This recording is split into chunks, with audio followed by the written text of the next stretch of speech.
Welcome to We Remember, a program dedicated to the men and women of our armed forces. I'm your host, Gil Moros. We Americans can learn a lot from our veterans, and today we have U.S. Navy Seaman Joe Check. Joe is a graduate of Columbia Heights High School, now living in Shoreview. He will be talking with us about his life and his military service during World War II. Thanks for being here, Joe. It's a pleasure. Okay. Let's start from the beginning. You were born in Pennsylvania, the son of a coal miner, and your father died while you were quite young. Do you remember anything about him? Well, basically, he died at the age of, when I was 4. Sometime in 1926 or 27, he was in a severe mine cave-in, and his feet were crushed, and he had a very difficult time to walk. Never really recovered from that because of the injuries, and he became very despondent, ended up in the hospital, and died in 1928 in February. I just remember briefly about his funeral. I was in someone's arms, and I tried to follow him down into the grave. Oh. Soon after that, I was just getting old enough to know that my mother was struggling. We were allowed to live in the home because he was injured, and the owner of the mine owned these homes. She also was given a job, a couple hours a week, where she made a few dollars, just a couple of dollars. This got us through, and then we ended up getting relief also. So after this, it became obvious that I was seeing a little more, and at the age of 10, my mother got a commitment through a letter from a Mr. John Kravitz in Minnesota. They were basically third cousins, and through correspondence, they finally decided to get married in 1934.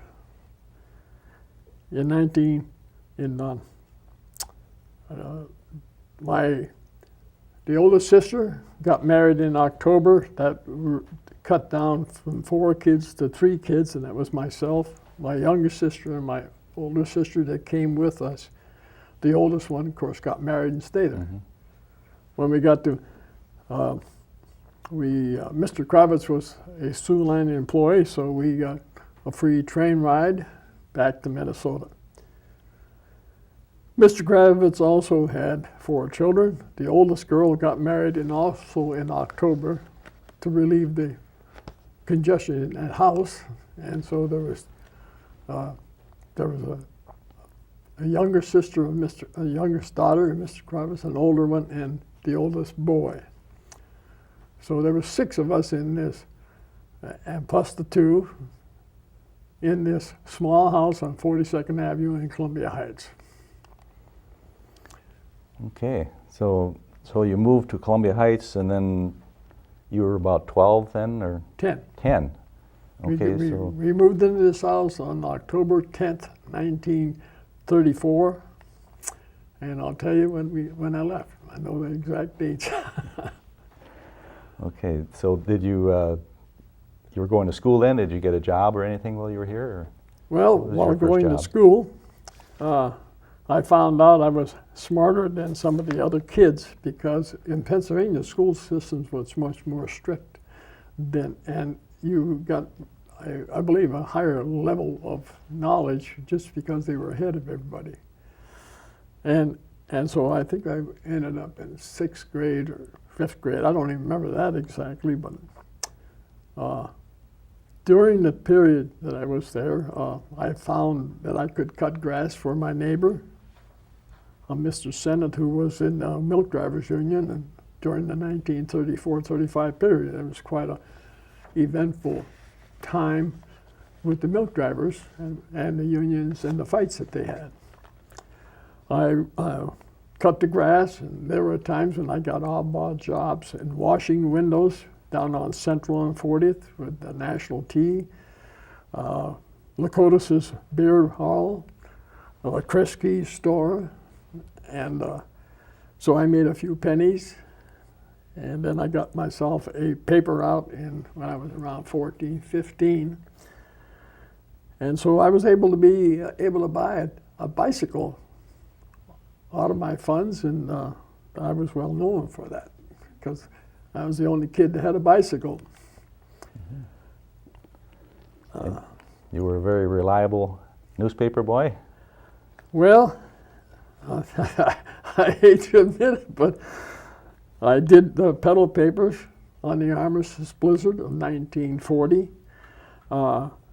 And it was such an outstanding route I had from 40th Avenue in Central all the way out to 45th, all the way up to the Reservoir Boulevard.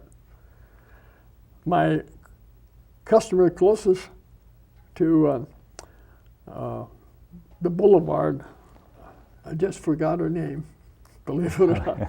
Anyway, it was up there between the 43rd and 44th. And I think the street name was McLeod.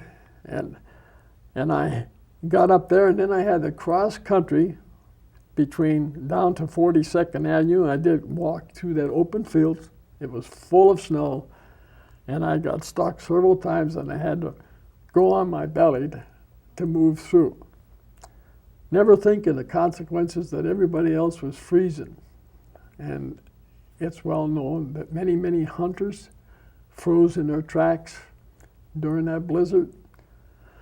Streetcars, my one stepsister, worked downtown. She never got home for 2 days because the streetcars they didn't have the snowplows that they had today. The kids, of course, didn't go to school. Anyway, I think he has a certificate I was very proud of the first time I got recognition in my life. You got recognition, a certificate from the newspaper company that you delivered on Armistice Day.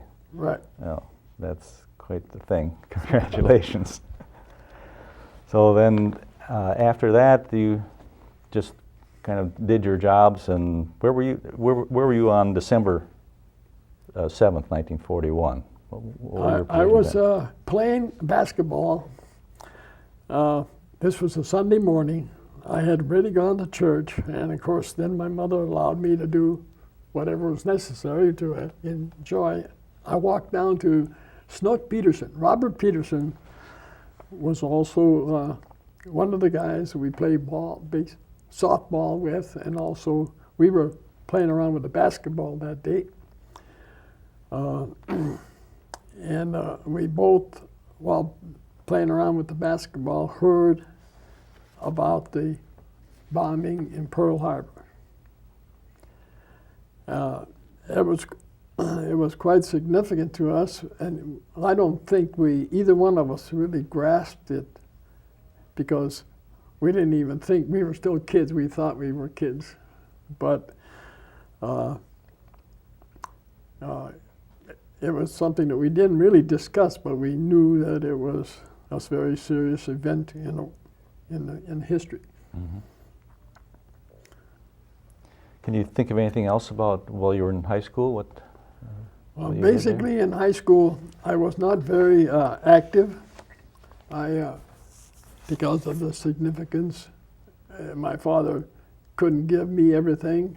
But anyway, I continually earned money. I also doing all these odd jobs in the newspaper. In my 12th grade, my 11th to 12th, I actually worked at a rug company down on East Hennepin Avenue, and I was working from about 4:30 until 11 o'clock every night. I did this for about 4 or 5 months during the winter, during the school year. And therefore, I did earn money, and I did pay for some of my own expenses of teeth. My teeth, I had very poor teeth. And in fact, I had 87 cavities. I can't remember the year, but I know that I donated some money to that. Mm-hmm. So, because of this situation, I was within the family. I spent more time trying to find ways rather than doing school activities, which I was not very adapted to. I was more interested in what I could do and the money I could make. Mm-hmm. Because I do remember being on relief. As a kid, I remember we didn't have food at times. And that's what kept me, I imagined looking for that type of activity. Okay. Well, I had my time with the kids in the neighborhood. We played football, occasionally in the backyard. We had our garden was sunken somewhat, so every winter we had ice just to skate on. We had to pull weeds in the garden every once in a while, and which was 300 and some feet long, a typical long block, and so my mother and father always raised enough vegetables so that we could put the carrots and the potatoes down into the basement, and so we had sometimes adequate food until February or March. Mm-hmm. And this is the integrity of the old people who had to survive on, and there was no restaurants around, so you had to do your own cooking, canning of food, so forth. Okay, so then you graduated from high school in 1942 with Right. 65 students. Yes. And did a lot of them join the service right away then? Yeah, well, it was a natural trend. There was a few, once you graduate, kind of thing disappears. But anyway, there was quite a few that volunteered, and I myself and Don Wilbur and a couple of others didn't volunteer. We decided we would just wait and see what the circumstances were. Then at the time we, in order to. My first job was to go get a job with the Sealy Mattress Company, and I worked there 4 hours and I quit. That's the only job I quit. The reason I quit is they put me in a room. It was warm, hot. They had feathers. Feathers were all over the floor, and my job was to take those feathers and with a fork throw them up in the air so that they would dry out. And I mean to tell you, it was dusty. So at noon, I would sit there and eat my lunch with the dust and all. I quit. That's the only job I quit in my life. And then my second attempt was with the National Youth Administration, NYA. I went to a machine shop training in Shakopee. In Shakopee, they had the various machines. So for 6 to 8 weeks, I hitchhiked to Shakopee every Sunday afternoon, slept there in the barracks, worked all day and got the schooling operating the various machines. Then when Friday came along, then I would hitchhike home. In those 6 to 8 weeks, I may have been refused a ride now and then, but getting from Columbia Heights to Shakopee through Minneapolis was quite a task. So I would end up with maybe 3, 4, 5 different rides to accomplish that. And there was no fear on the drivers to pick me up. And so it was much different than it is today. And then on August 10th, I think I was at class there at Shakopee. I think it was a Monday or Tuesday morning. They came in, and 3 or 4 of us were told that we had jobs waiting for us in the Twin Cities and that we should leave and go to these different companies. They sent me to the Toro company. At the Toro company, I arrived there. Of course, we had to hitchhike back. And I got into Minneapolis, and I took a streetcar down Lake Street and got off on Snelling there, which was the address of Toro back in those days.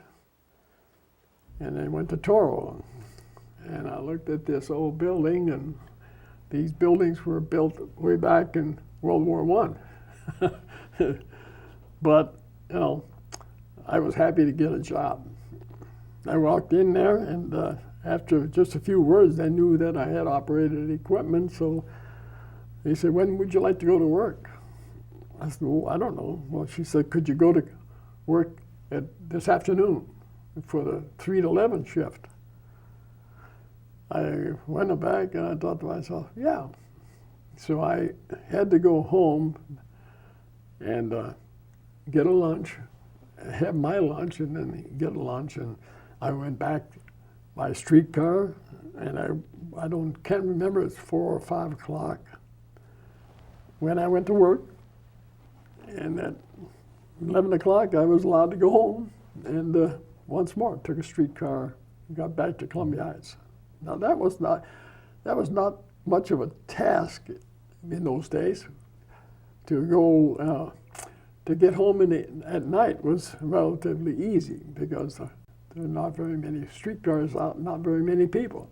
So I don't remember the exact time, but I knew that it would take an hour and 15 minutes sometimes to get to work, because I had to transfer to 3 different streetcars from Columbia Heights all the way down to Lake Street, where Toro was located.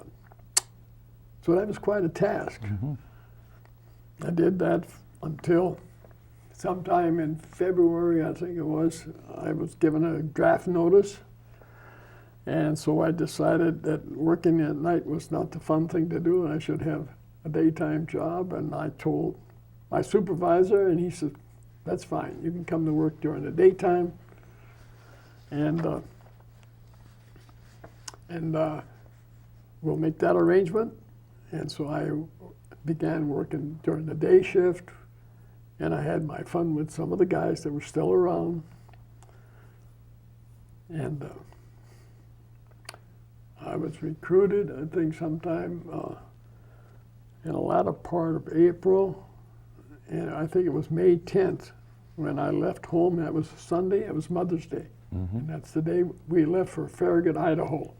Farragut.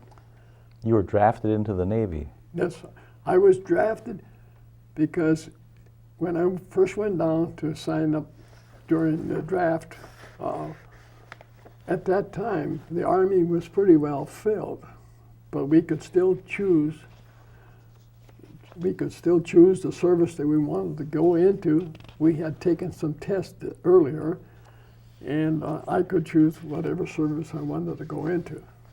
And you selected Navy. I selected Navy because at least I was going to have a warm bunk to sleep in, not knowing what part branch I was going to be in. Okay, so you went to Farragut? Farragut, Idaho. Farragut, okay, and One of my classmates also was on that same train, Don Wilbur, and so we had a little companionship between here and Farragut, Idaho, but he got sent to a different camp than I did, so we didn't see each other after that. Okay, and you requested to be electronics technician when you got to camp? My first draft was to go to the electronic training school in Madison, Wisconsin, at the University of Madison, Wisconsin. And so I was all dressed up with my sea bag was packed, and I was at the train depot, and then they came up with this idea, short arm inspection. And they check you briefly with your temperature, etc. And I ended up with a fever. I had tonsillitis. So I went back to the hospital. 2-3 weeks later, I was drafted again, and this was the electric maintenance school at the University of Minnesota. And I was all dressed up and went up there, standing there waiting for to load up on the train. And lo and behold, the next short arm inspection, that was the name. I ended up with the fever again, tonsillitis. So I went back to the hospital. Well, within a couple of weeks after that, I was drafted for the U.S.S Johnston, San Francisco. That sounded like more fun, but who knows? And therefore, that's where I ended up in San Francisco in August. It was sometime in the latter part of July or August. And at that area, we were being recruited to for training. Of course, even though I was assigned at the Johnston to become a quartermaster. Now that's that job on a bridge where you are supposed to be talented enough to read the flag signals. You're supposed to be able to, and I learned this from my friend when I was a kid, about the flags and the Morse code. And I also even designed a radio that the Boy Scouts were building, and even though I wasn't a member, those little talents along with my math ability, I was going to be a quartermaster. This is like a junior, you know, but you're up on the bridge. Well, I started to go to that school as a quartermaster. One of my shipmates and I went on a relief on a Liberty one night, and we were, of course, were interested in going to Chinatown. It was supposed to be an exciting place to go and have a few drinks, and even though we weren't even 21, I was still 19 then.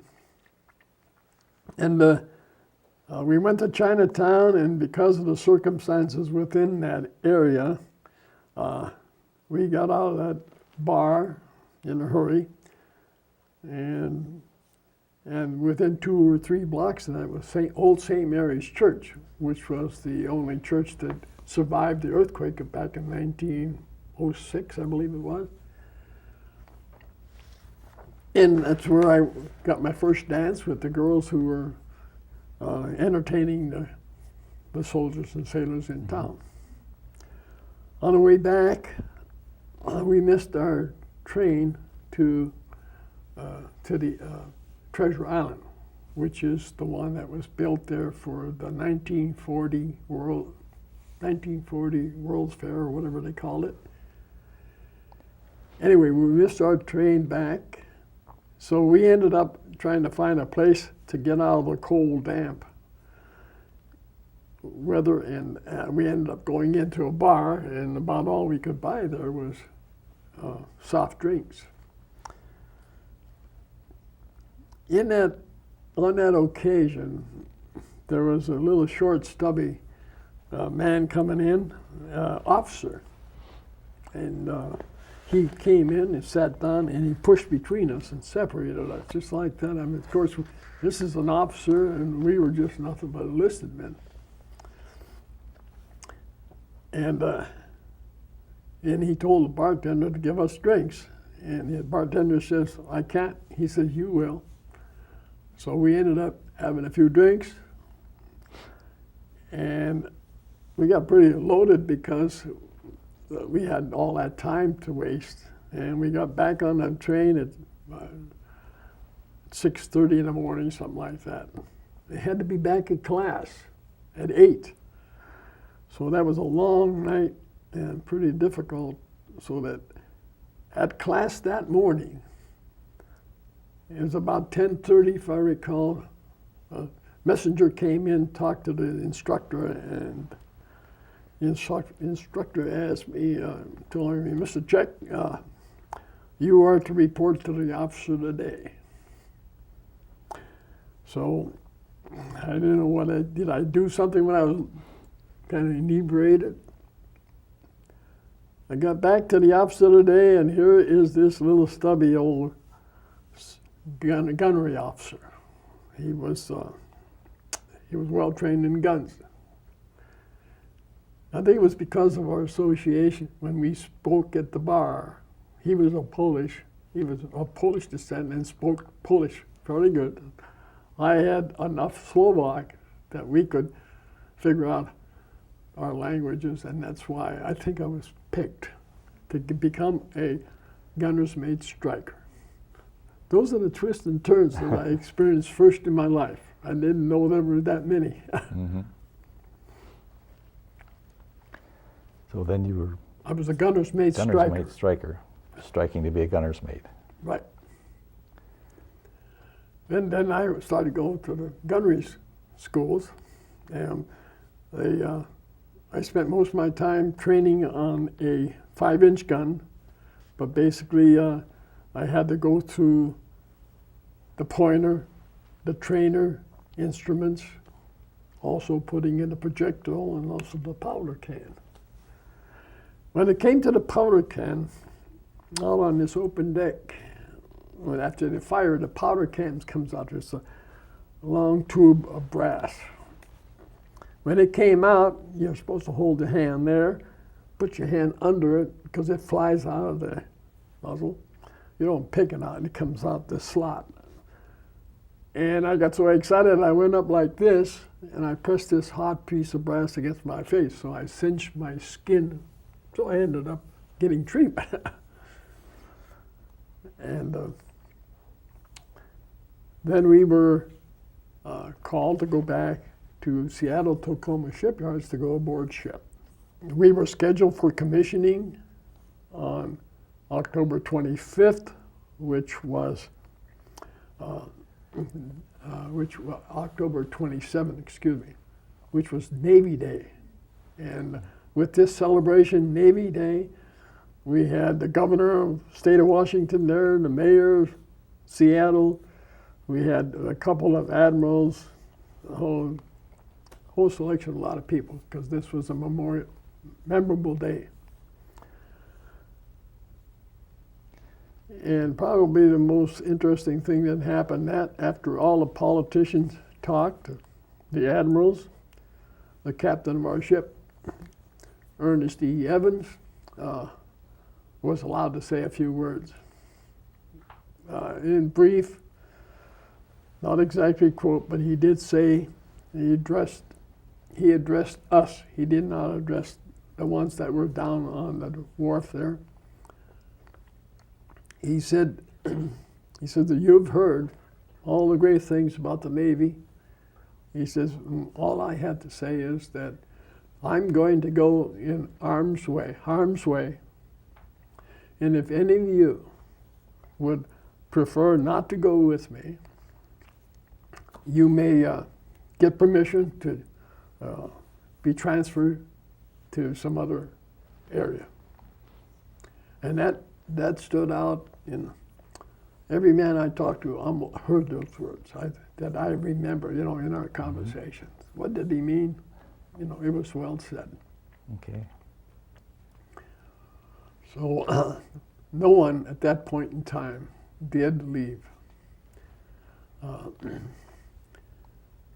This was a new ship at the time. Yes, it was a new ship. It was one of the same. It was a first Fletcher type. This was a new redesigned ship with 5-inch guns and twin 40 millimeters.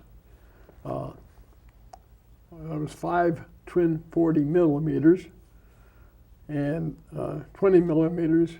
There was on the starboard and port side, there was 2 on each side, and there was 3 back on the fantail, along with all the depth charges.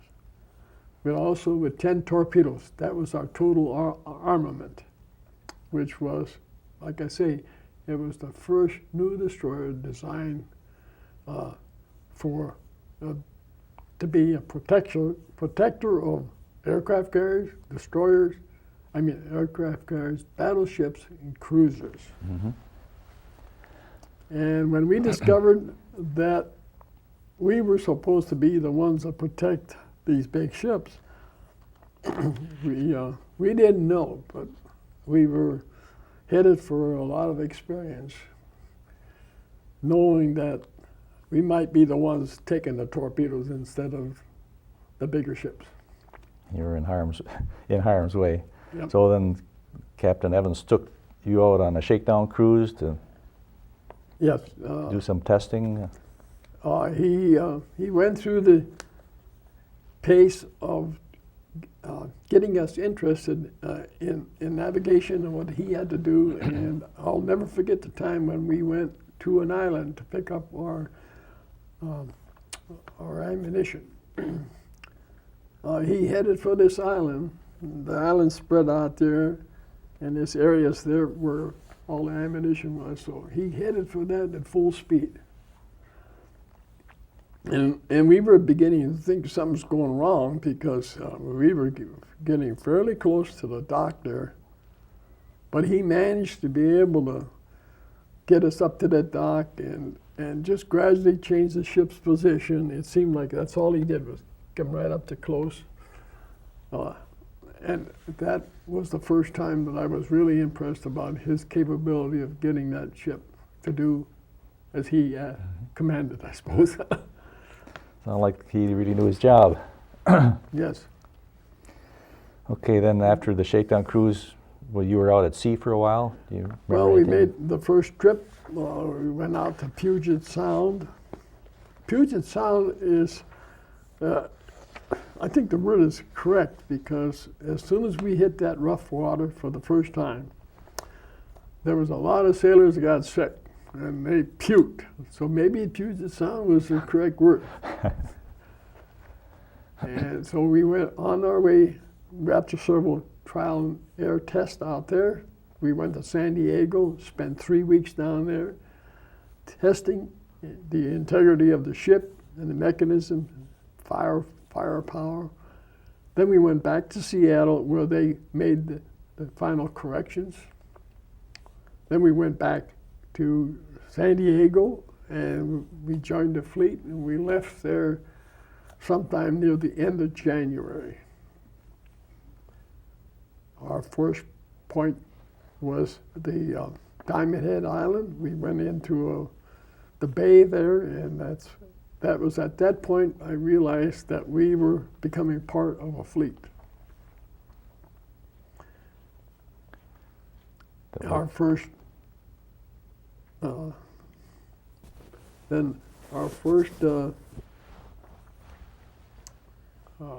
engagement was at Kwajalein, and then Eniwetok Islands. Then we made a trip down to Solomon Islands. I have a list of all these. We spent some time down in Bougainville at, I can't remember, some of the names are going back. Solomon Islands and Bougainville. I'm trying to think of the name of the big island where the Marines had a difficult time, but finally captured it. I can't quite remember the name. It's not Iwo Jima or not? No, that's far in the future. Well, But anyway, that's where the first Coral Sea battle took place, and the Americans lost some aircraft. And basically, they did not have, there was enough losses in the Navy, the aircraft carriers, and the battleships, some cruisers. And then,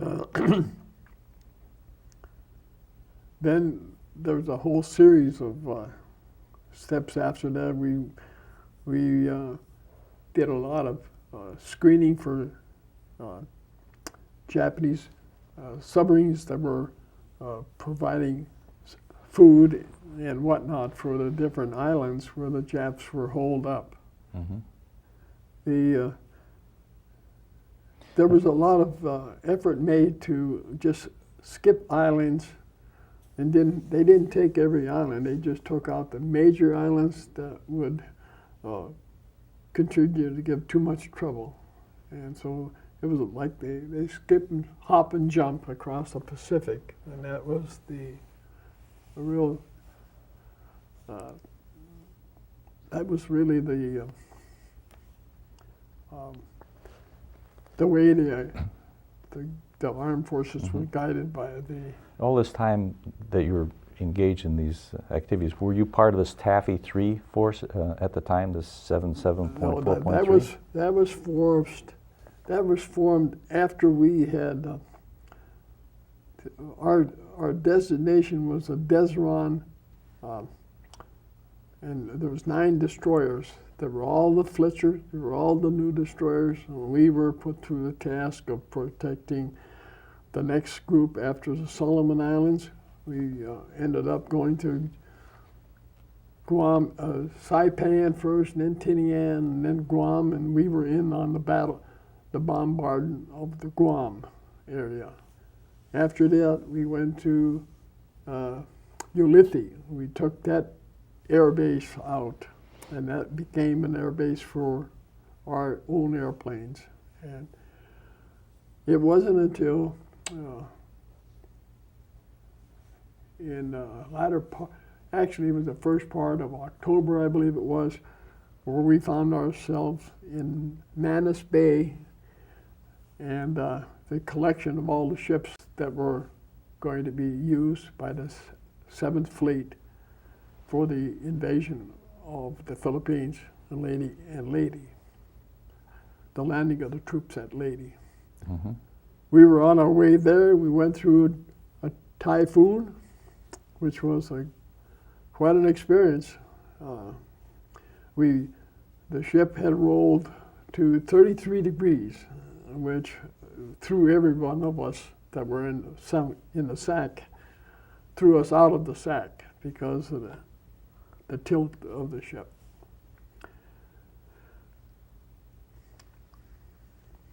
That was in October of 1944 when General MacArthur had gotten ready to invade the Philippines, right. Just before that activity. So right. after we that, were on our way. You were on your way there. Yeah. So then you arrived there in off of Samar? Right. I think basically, they didn't say that, but I thought our landing of the troops was delayed 2 days because of the typhoon. Mm-hmm. But this is what I remember, but I haven't seen any real note made of that.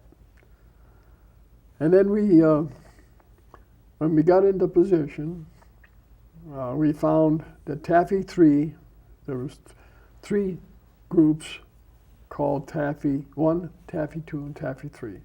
We formed an arc around the area where the troops were landing, where all the cargo ships were, where all the troop ships were be protected. And each one of Taffy 1, 2, and 3 had 6 small CVE aircraft carriers. These are the Kaiser boats hull that was just put a flat top on top, and they were much smaller than the normal large aircraft carrier.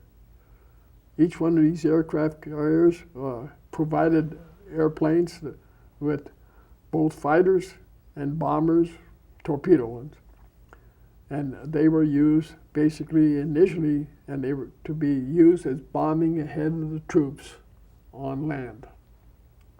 That was the initial effort. North of us was Halsey. Halsey was in the 3rd Fleet. He had the 4 biggest, or 4 or 6 biggest aircraft carriers. He had 4 battleships or 6 battleships, a whole bunch of cruisers. His position was to protect San Bernardino Strait or anyone that was coming down from north from the Luzon. And on the night of the 24th of October, or actually the whole day of October 24th, his aircraft went over and actually engaged in this Japanese fleet. I believe they sunk a couple of the ships, a couple of submarines sunk a couple of the ships, and they all kind of turned and ran away. So Halsey, believing that they had enough, he thought that he did a pretty good job. But then at the same time, they were told of a decoy a force that was north of Halsey. There was a couple of old aircraft carriers, a couple of older ships, enough to stimulate Halsey into thinking that that's where he should go. He was always very, very proud of the effort he could get someplace, and evidently he took off. And this was during, I suppose, the early evening of the 24th, when he had secured all his airplanes and took off for this decoy, which I don't know, 500, 600 miles, maybe more, north of there. He took his whole fleet. He didn't leave the battleships behind. Because of that, there was a battle that took place during the night of the 24th, and during the midnight, actually. We were hearing messages from that area. This was south of Leyte, where two different separate groups of Japanese fleet of destroyers and battleships came through around the south part of Leyte. And this is where the 7th Fleet battleships were. And because of the narrow straits through there, the Jap ships had to come through almost single file. There was an interesting battle that took place there. The PT boats were the first ones that attacked these ships. And that's the one that I believe that Kennedy was on.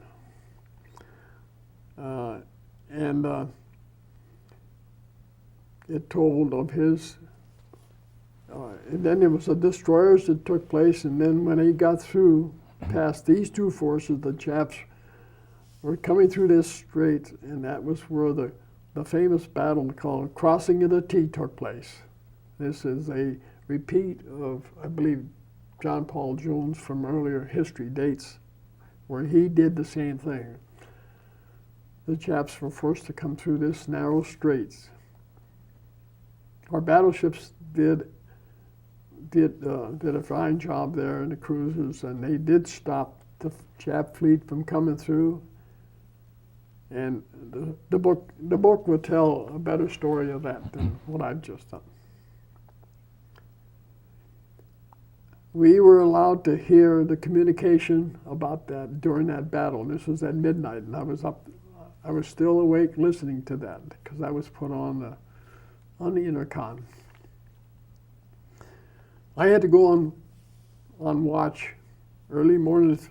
My watch was from 4 to 8 in the morning.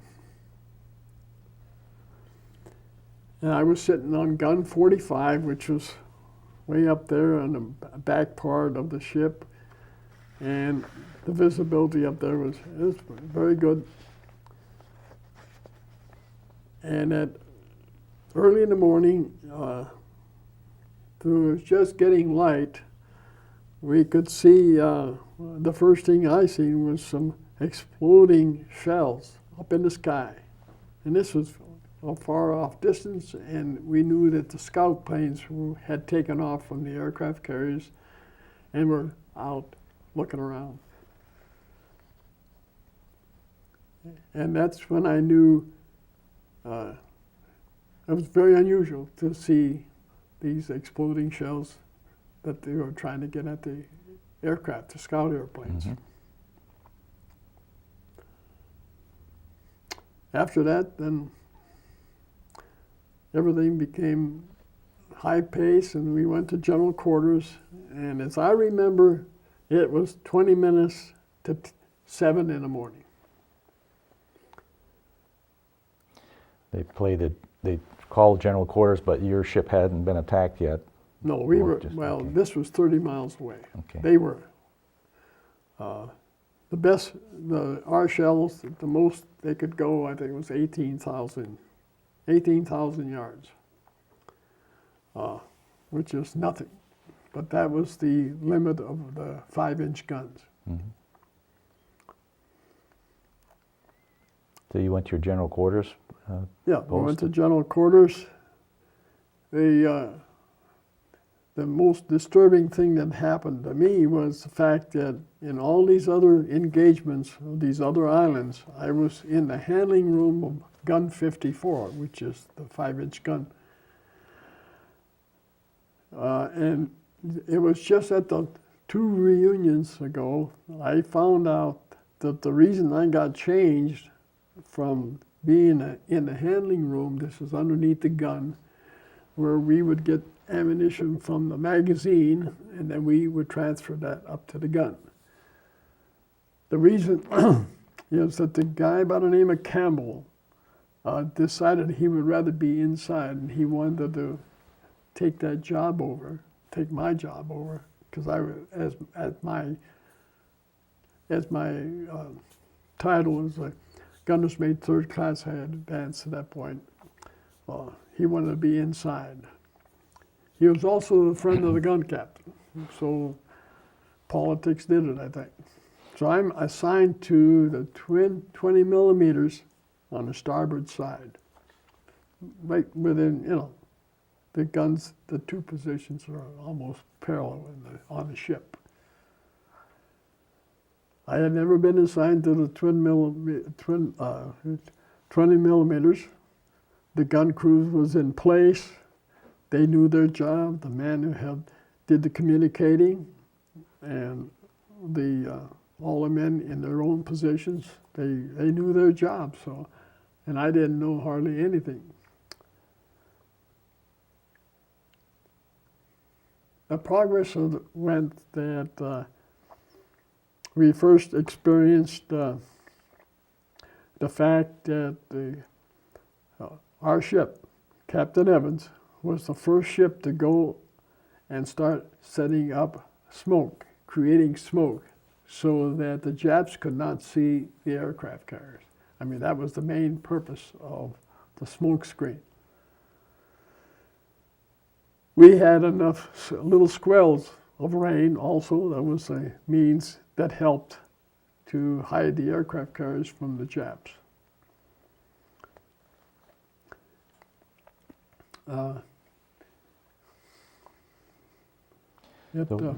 When did the Japanese started shooting at your ship first, or? Well, we both were the whole Taffy 3. When it became when it got to the point where the Japs were getting within,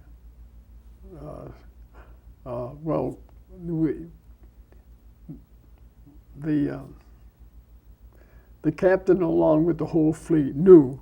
The admiral in charge of our fleet, Taffy 3, told us to start retreating because the shells were getting closer. And so, along with the smoke screen, we start the force, instead of being located out there, they turn around and start going southeast. I believe that was the direction it would be. And then the shells start flying. Mm-hmm. What was your experience with the first shell that landed near you? Because there were no airplanes, the 20 millimeters were asked to secure. In other words, don't communicate, don't do this, just stay where your guns are. And so it was a matter of waiting. The 40 millimeters were still in their own positions because in case the airplanes come, but they wanted to get the 20 millimeters, to my knowledge, out of the communication so they wouldn't interrupt, just to ask questions, things like that. And that's what the kid told me. It was had his headsets, mm-hmm. our headsets on. So I did leave my position, and I went up to the medical area. I went up to see a guy I knew, the medical sailor with medical knowledge. I went to see him. I don't exactly know why I went in, but I just went in this little passage. I couldn't even get in. It was just packed with men.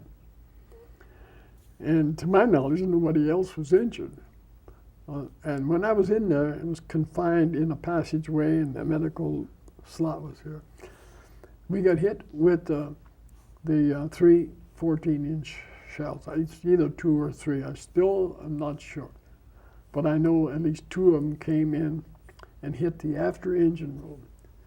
When they exploded, the ship just raised up in the water, and I had my helmet on. I hit the overhead and came down,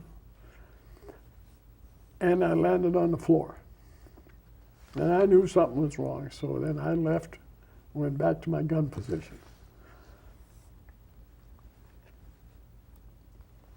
then, from then on, I can honestly say that I try to remember some of the things I learned in boot camp, and one is make sure you do something. Mm-hmm. The instructor at our boot camp just said, whatever you're doing, do something. And of course, there was nothing you could do, really. So I remember watching the shells land and seeing these different colored shells. And one shell, the spray came up on the deck, and I got covered with this green film, and I was scared it was dangerous or poison. And the battle lasted, they say, 2 hours. Well, with the long period before the Japs got to us. And I do remember definitely that after the smoke screens, which Captain Evans was the first ship, and the first ship to take position so that they were at the back end, the fleet was moving south, and we were back there with two or three other ships setting up the smoke screen. I do remember, and not being in contact with anyone, that we took off at high speed. And I remember we were all by ourselves. Now there's all this turbulence and noise and everything. All I know is we were going somewhere in a hurry. And I can't tell you very much more about it. But I do know that someone said that we'd let our torpedoes go. We were closer so that we could see these ships pretty close. I mean, they were still on the horizon, but with all the shells coming in. But they say that, I think it was about 78,000 yards, that they let the torpedoes go in a wide spread, and they got rid of all of them at the same time. It was just a matter of that those ships out there might hit one of them or so. Mm-hmm. Then we took off and start running again, and that's when we got hit with a 214-inch. And so I think I got my story just mixed up. We were in on that torpedo run, and that's during that period is when we got hit. When we left and turned back, returning, that's when I went up to the medical aid, and that's when we got hit.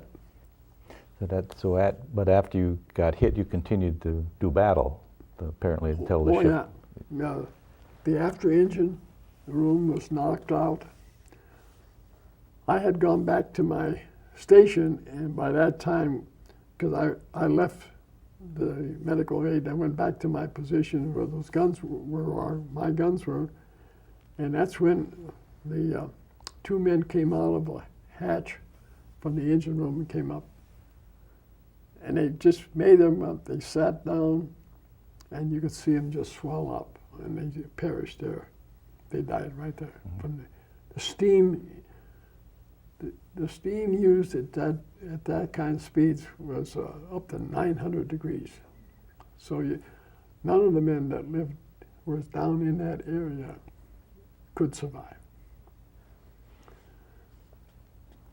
And I observed these two guys, and when they came out and sat down, there's nothing I could do.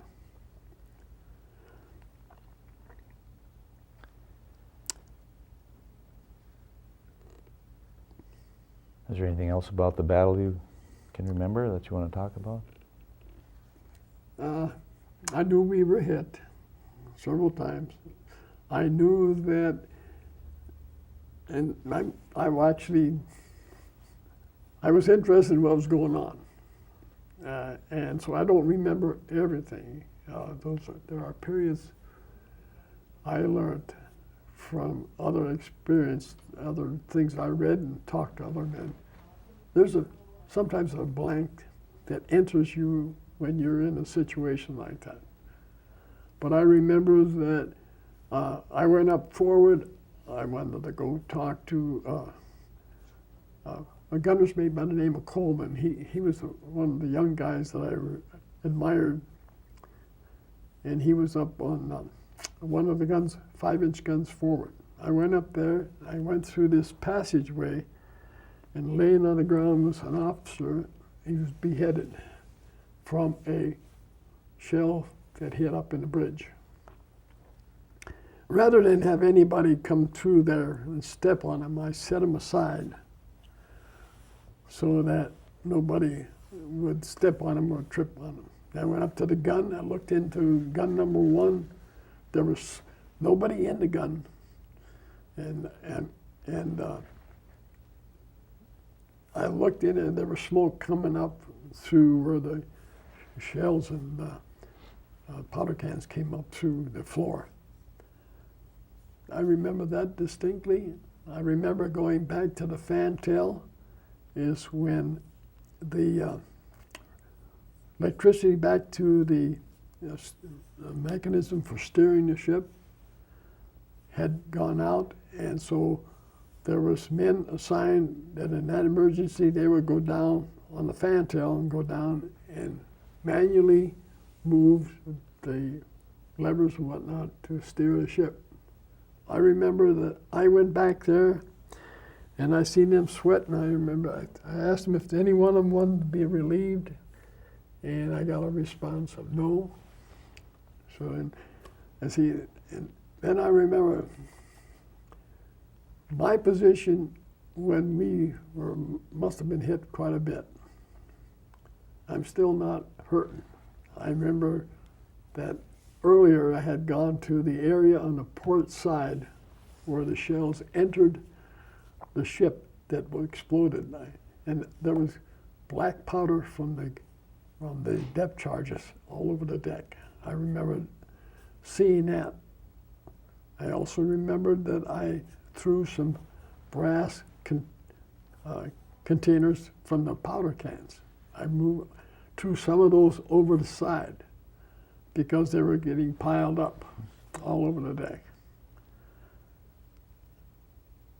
And for the life of me, I was sitting on the port side just before you could go to the passageway to go downstairs to where the chow room was. I sat down. I was exhausted, probably from the excitement. I still didn't have a scratch. And I still don't know why I did that, or why I was there. But anyway, we got hit with a salvo of 8s or 6s right underneath gun 44, which is a 40 millimeter gun. And it was soon after that, there was messengers sent up from the back where the captain was back there on the fantail. He had told some messengers to go forward, tell everybody to abandon ship. I walked back to where gun 44, that area where there was quite a few guys that were dead. I mean, I didn't see their bodies, individual. I didn't see that. I seen masses of flesh. And right on the after part of gun 44 was my position in abandoning the ship. I was there. I had to cut down the raft. And then I found another guy, the gun captain from 44 was down there. He had not been wounded either, and nobody knows why, but between the two of us, we got the raft and the life nets off the deck. And then I made the mistake. I didn't remember what I did from boot camp. When you jump into the water, you remove your helmet. I didn't. I almost jerked my head off my neck, or shoulders, I should say. That's when I abandoned ship. And the ship had enough momentum forward that it kept moving. So I didn't really have to swimming away from it because of the momentum. And there I was out with a bunch of other guys, and we started getting together, getting the rafts together and the life nets. So that is, did most of the crew get off, or? No, there was a lot were killed, a lot got wounded with shrapnel, many. And based on what I remember, I think I was one of 8 or 9 guys that didn't get a scratch. Mm-hmm. Even some of them may have been injured, just trying to get off or whatnot. But the guns, the men that I know, basically were all gunners' mates or worked in the guns, and that's why I knew that those that were in the gun number 4 and gun number 5, none of those were injured, and neither the handling room. Nobody got injured in that gun 4 handling room. This much I know because I knew most of the people, and they of course abandoned ship as soon as they heard also. Mm-hmm. So there were about 274 of you all that got into the water. Yes, we originally had, I think, 350 some, 340 some. And I don't know the exact number, how many got in the water. Mm-hmm. There's some details about specifically, I don't know. But I was part of it all. And this was still like in the morning? Or was it? This was, like I say, abandoned ship. I remember, because I still had my watch, 20 minutes to 10 is when I think is when the abandoned ship call came. Mm-hmm. So what was it like then being in the water? Well, it's just like the first intent was to get the wounded men into the rafts. There was 4 different groups formed, and I was in one of the largest. I think we started with 80 some men. We had 2 life rafts, 2 life nets we tied all together, and then put the wounded men into the rafts because they had a platform to stand on. Those were less wounded were tied or sat on the life rafts. Mm-hmm. And they all should have had their Mae West life jackets on. Well, there was 4 different groups that formed. The 4th one would have been the one that the captain was in. And that one nobody knows what happened. They know that the captain's gig, which is the boat, they all had holes in it from shrapnel. So it wasn't working. Mm-hmm. And I don't know of anybody who was going to be with him or his group. I don't even know whether he even got in the water. Someone in a story has been that the captain was going forward on the port side, but I never seen him. Mm-hmm. And I don't know if anybody even seen any of this other things to know the details, because I had already gone off overboard. Well, you were in the water, then there were Japanese ships around. There was one Japanese destroyer that, and they kept firing at our ship until it went down. But it had coasted, I would say it had to be 300, 400 yards from where I was. There's been still a dispute between the guys, which did the ship go down, bow down, or roll over or whatnot. I think they're all of them were as confused as I was at that stage of the battle. But anyway, it was far enough so that when the ship went down, somehow some of the safety locks on the depth charges must have changed. So there was 2 violent depth charges that took off and exploded. And I remember the first one, my body was in the water and I could feel the shock. And so immediately at that point, I put my feet on the surface of the water, and then the other one went off. That's about all I can remember about that part of it. But I remember the first one I felt. And you can almost feel like the intestines was under pressure in your stomach.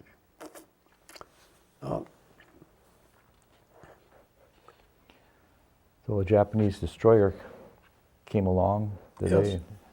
Yes. The thing that was very difficult for me to understand was that the Japanese destroyer came along. There were men on the guns. They were pointed at us, but they never fired.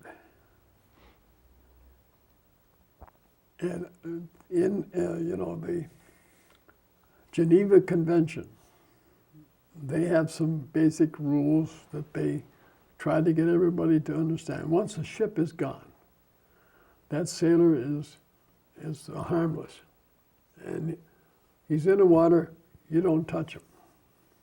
Whether they don't say you have to pick him up at all. They just say you don't kill him while he's in the water, or And which I think is a good thing. But he also was, one of the sailors experienced being somebody threw a potato at him or something like that from the ship. But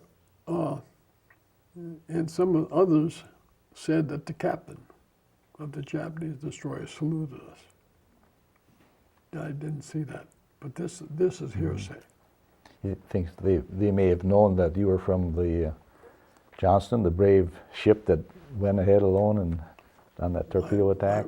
I wouldn't know. I wouldn't know. And, but anyway, because they practiced the Geneva Convention, I think that was great, because they could have wiped every one of us out if they would have chosen.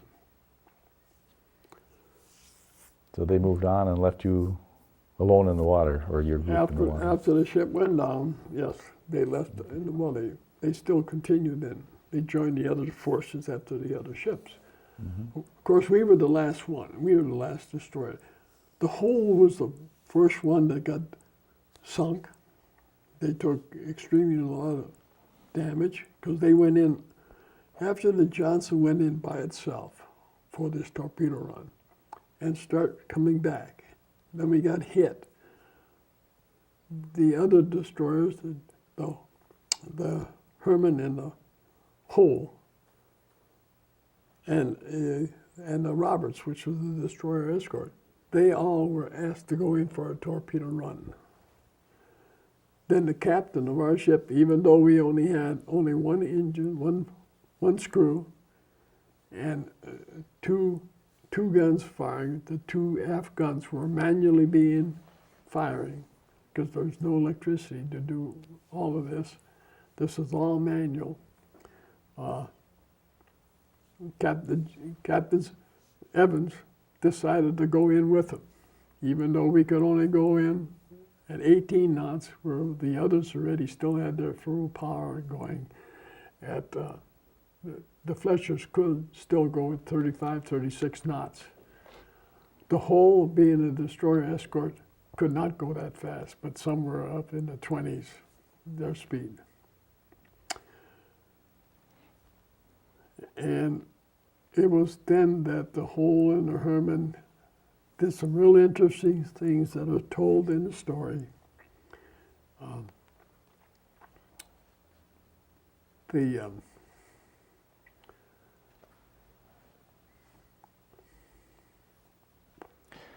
Well, anyway, so when you were in the water, like 3 days, then? No, basically, it was 54 hours, based on my guessing what time it was just, let's say after lunch, according to the sun.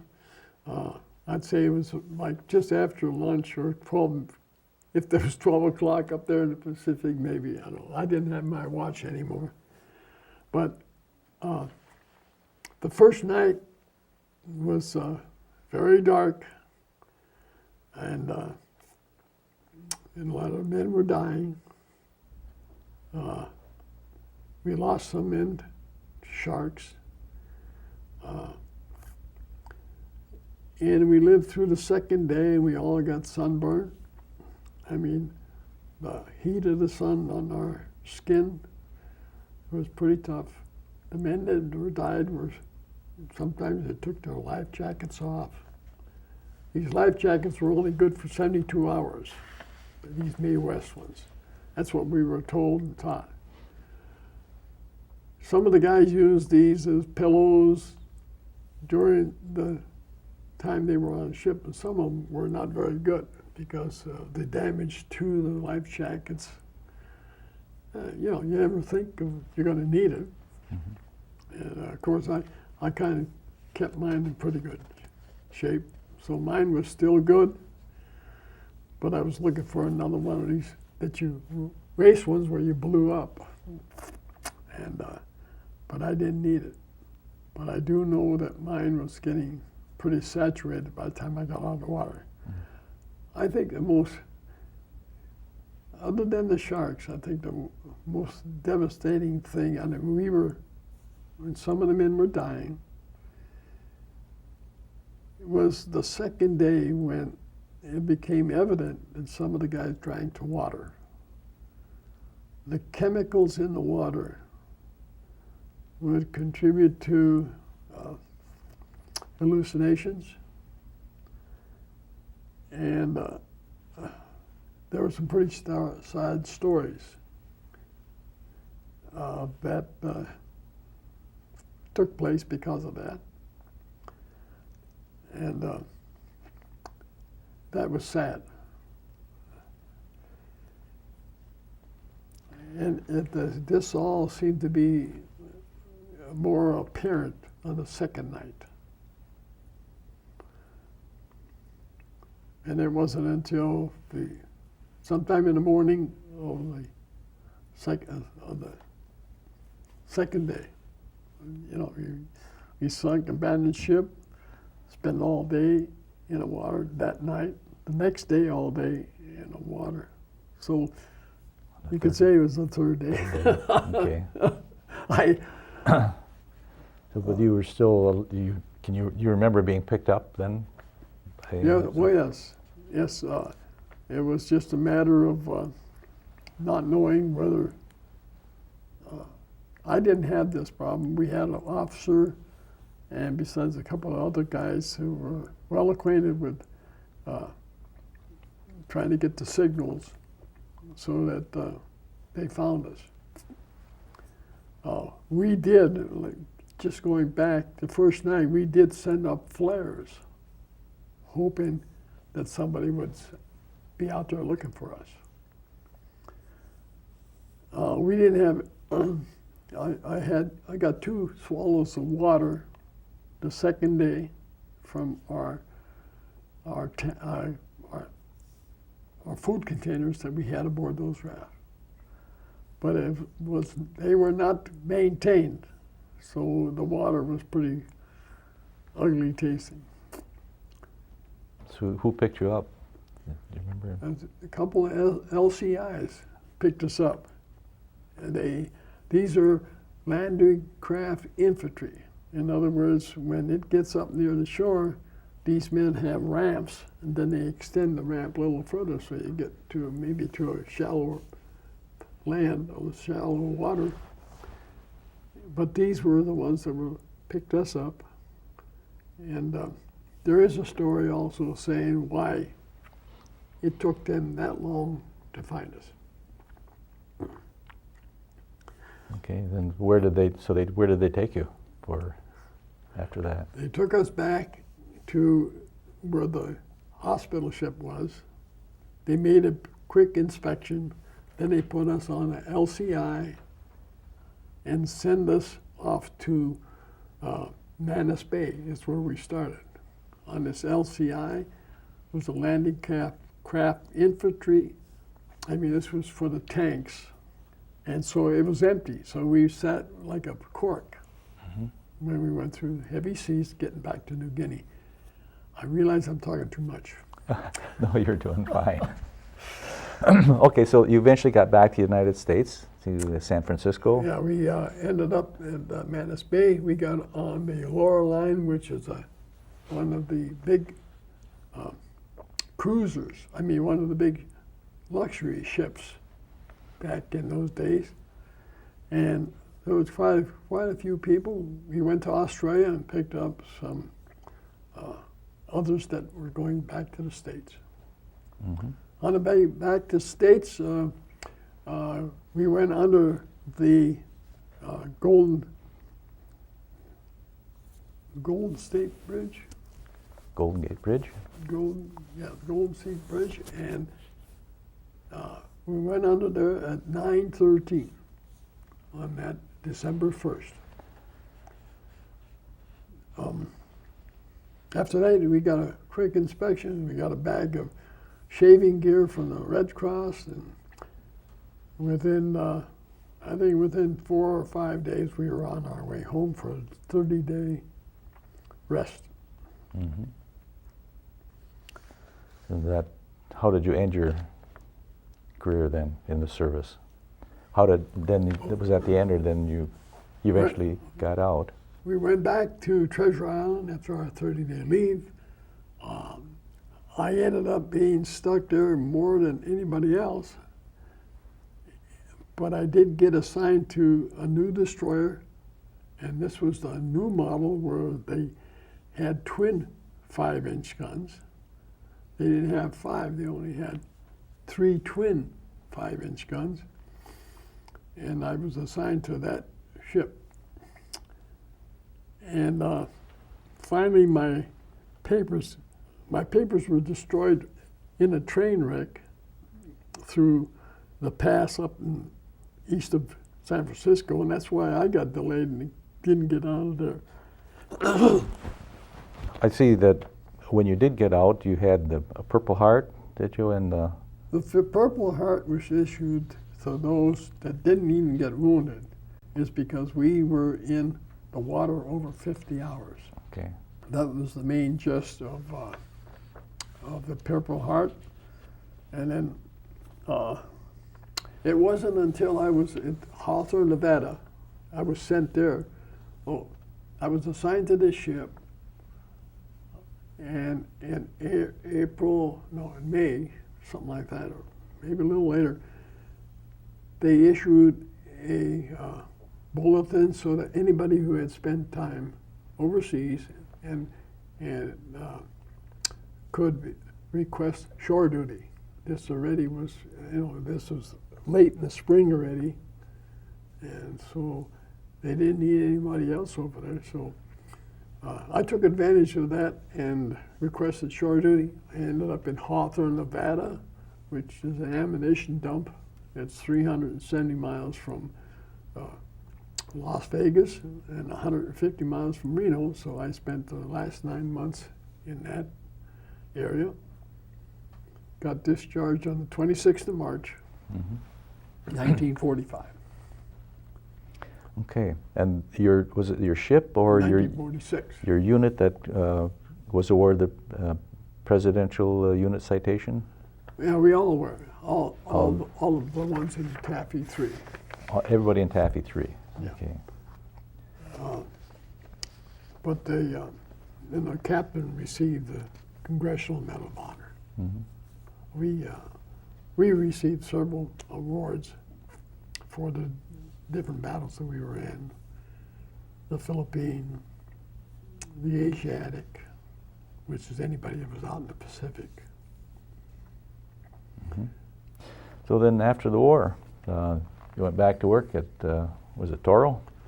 Toro, welcomed us back because all the other fellows were returning. I just got a job filling in here and there.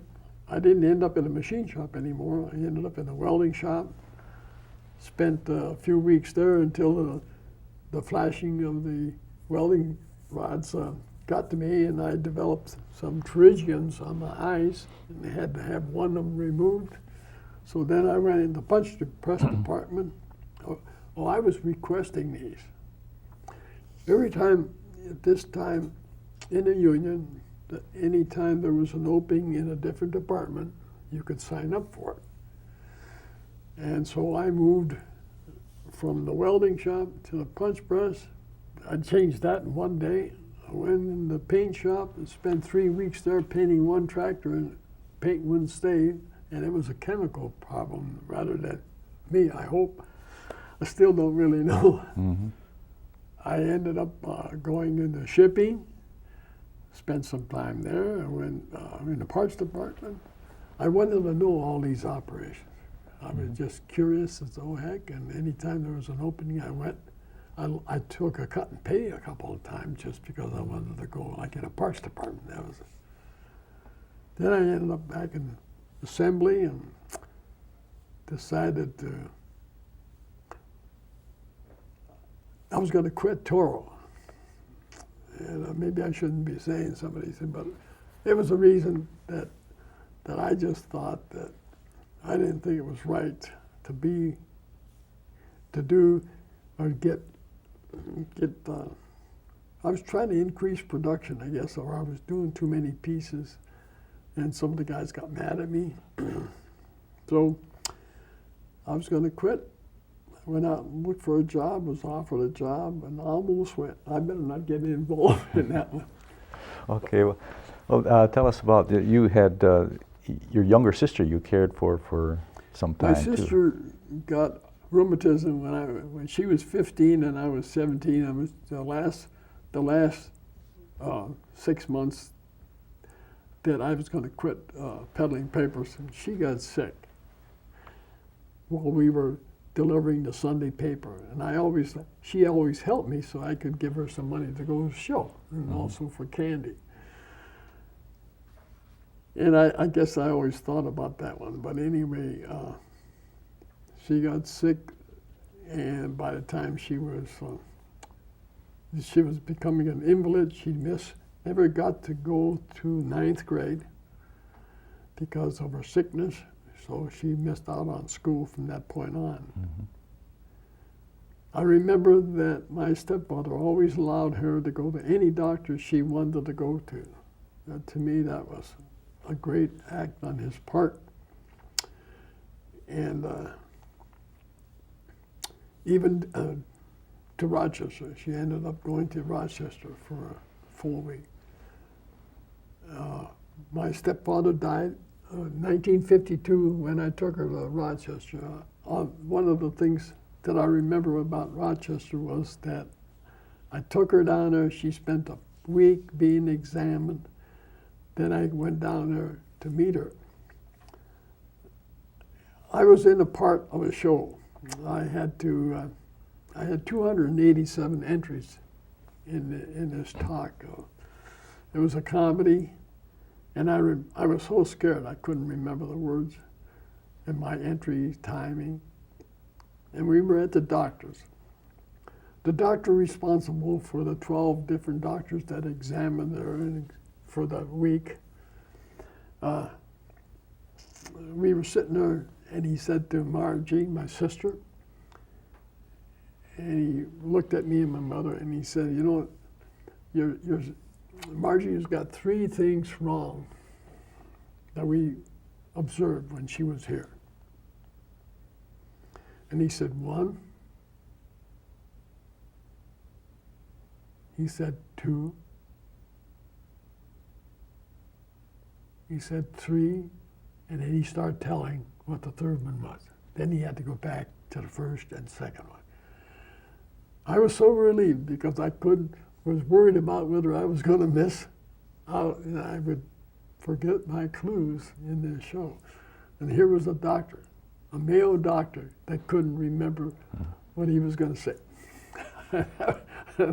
Believe it or not, I've never forgotten that, because right now I'm even forgetting more. Well, you'd mentioned that your stepfather had helped quite a bit with your sister there, and you really didn't say much about him up until now. Well, can you tell us a little about your stepfather? My stepfather was one of the greatest men that I knew. He was kind of a jovial guy. He was just an ordinary guy. He was a car inspector at Sioux Line for many years. But never in all those years, from 1934 to 1935, did he ever say anything of anything I did. My mother took care of that. And I'll never forget it, because he always allowed my sister to go and do whatever she needed to help her to get over her, which would advance to arthritis, and she's already becoming an invalid. And that's what I admire about him. It was my biggest regret in my life, and I remember this quite frequently, is I never thanked him.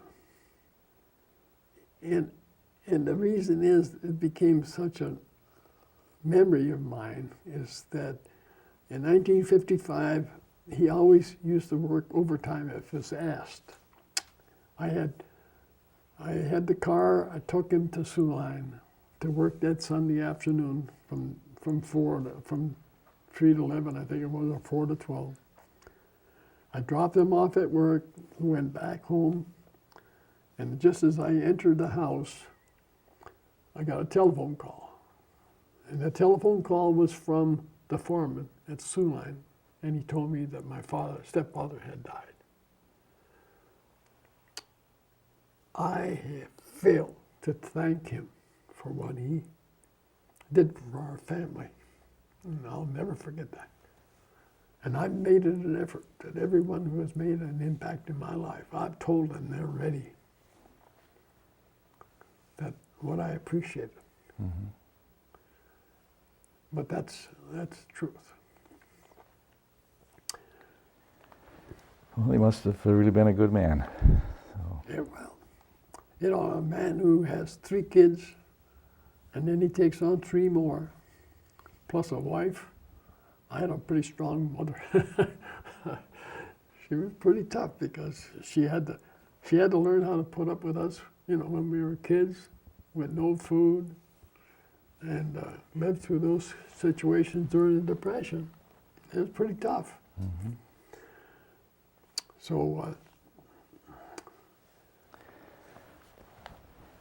So then, Dad, when you were 60, you started a new chapter in your life? Well, after, you know, I spent quite a bit of time traveling for Toro.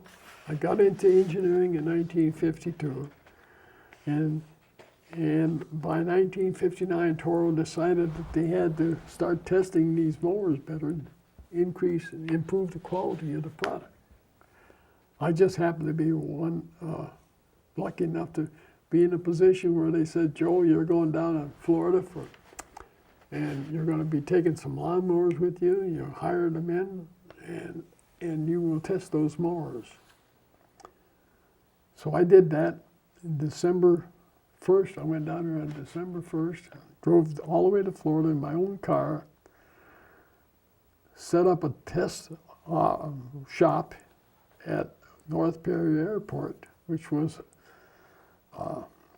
and there's quite a story with North Perry, because I know the gentleman that gave the land to the government at the beginning of the war for an airport, and he also gave him another square mile up further north than where we were, or further south than where we were. Into making a long story short, the most important event of my area down there, in those 5 winters I spent down there, is that on the 3rd winter, I had hired men through manpower, and a lot of these guys were not very reliable. But about the third winter, I heard about men being at the state hospital that had recovered enough that if they would have had some money, they would be able to maybe leave the hospital. Their families didn't want them. They didn't have any jobs, not very many industries or stores, whatnot, would hire them. But anyway, I went to the hospital. I talked to the administrator, and he happened to be a Navy man. So we had some nice talks, and he started telling me that these men were safe enough to be released, and they didn't have any place to go. So I made arrangements. So I hired 2 for a while, and then I got 4, and I did this for 3 winters. The interesting thing about that is that I didn't give them the full $1.25 an hour that they're supposed to get. I started them out at 85 cents an hour, and then every week I increased it a nickel. Mm-hmm. And it's surprising how this one little nickel, how they felt good about themselves. I built up a little bit, and it worked. Mm-hmm. Oh, great. And then from then on, when I was taken to Riverside, California, I used the same approach, except I used mentally handicapped kids that from a house that they were living in. That was the little things that I committed myself to when I was in the water. Then the people you knew in the service or in the water, and they built a memorial to the Taffy Tree back in San Diego, California, Right. in the 90s. Right. And what was that like? You attended that? Oh yes, I was active enough in our own association that I would go every year, and soon after that, the Taffy 3, the whole group got together in Charleston, South Carolina in 1984. It was not very successful because we had 2 different politics, almost 3 different political groups. The officers wanted to do this, and one other group of enlisted men wanted to do something, and we wanted to do something. And so it never really developed into an annual thing.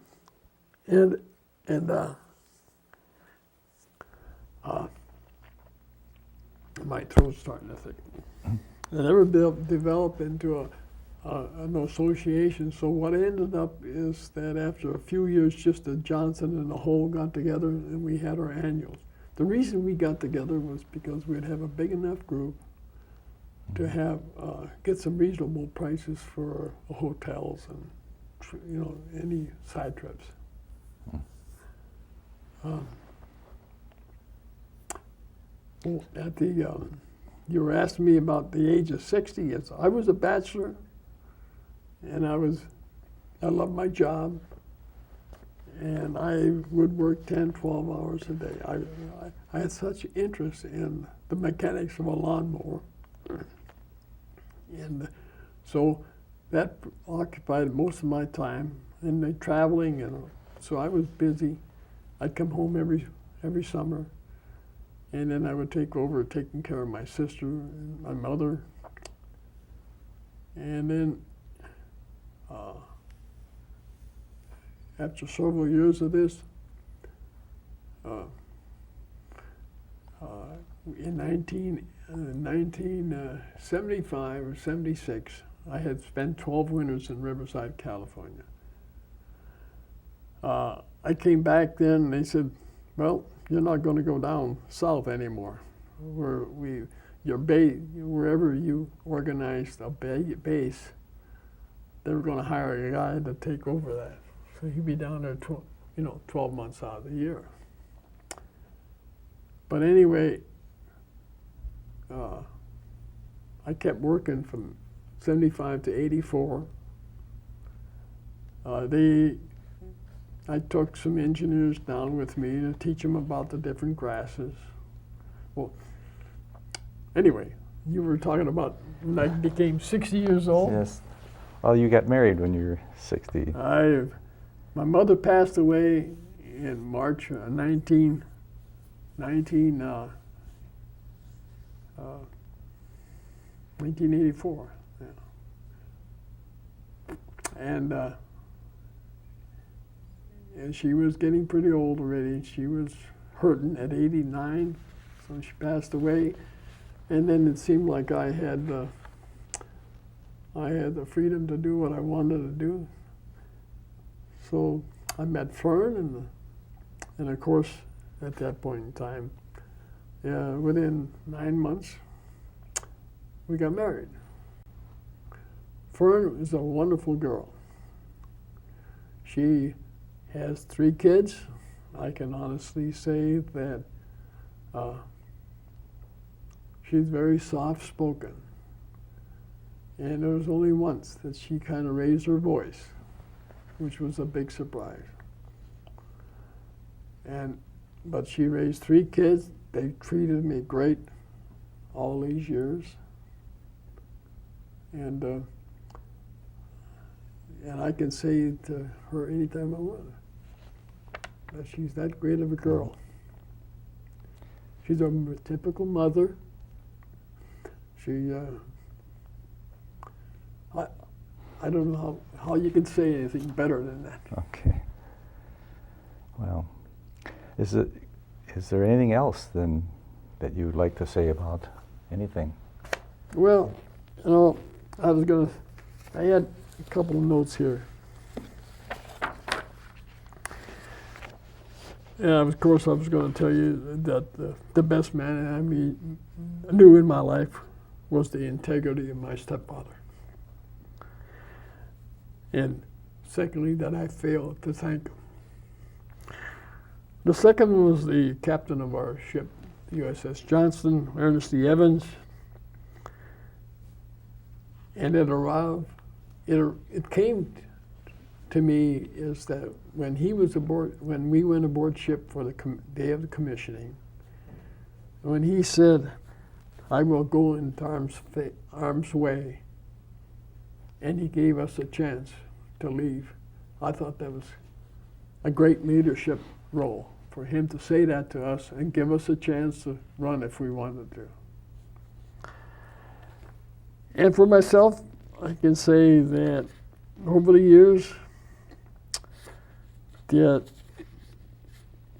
I don't ever crush over anyone's threshold unless I would intend to follow through what I was going to do.